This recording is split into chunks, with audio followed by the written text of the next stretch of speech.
sejahtera. Kak Shima nak sharekan sekarang Kak Shima berada di Temerloh, berhampiran dengan tapak Pekansari. Hari ni tak ada Pekansari. So Kak Shima nak tunjukkan anda semua tandas awam yang terletak dekat dengan bas stand Temerloh. Antara tandas, bukan antara tandas lah, bagi Kak Shima tandas yang paling bersih, paling cantik yang pernah Kak Shima jumpa.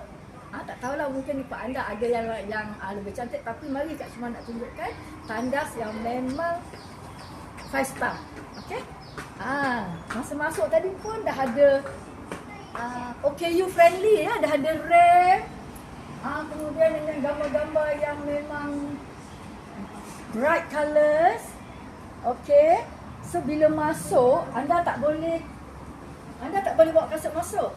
Kena pakai slipper yang disediakan. Okey. Ada rak slipper. Slipper lekat sini. Tempat bayaran di sini 50 sen je. Bayaran dia tak mahal. Lepas tu masuk-masuk je ada tempat OKU dan bilik tukar lamping. Kemudian kita masuk. This is the best part. Dadah. Dengan gambar-gambarnya. Dengan toilet yang memang bersih. Siap ditulis atas, tandas cangkung, tandas duduk. Lantai yang sentiasa bersih. Sink.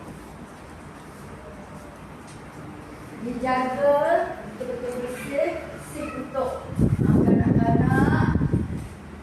Dan tempat rehat pun ada. Boleh berehat dalam tandas. Cari tak? Okey, dalam tandas pun macam-macam notis lah diletakkan. Dilarang merokok, buang sampah di tempat yang betul. Okey, dengan kipas angin yang laju.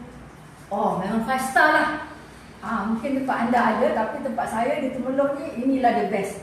Okey, tak jauh dari Pekansari dan di dalam kawasan berhampiran dengan bas stand Temerloh. Okey.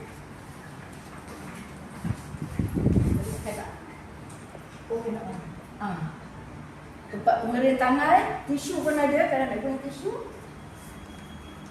Itulah dia yang Kak Shima nak sharekan. Memang 5 star lah hotel tandas awam di Bandar Temerloh.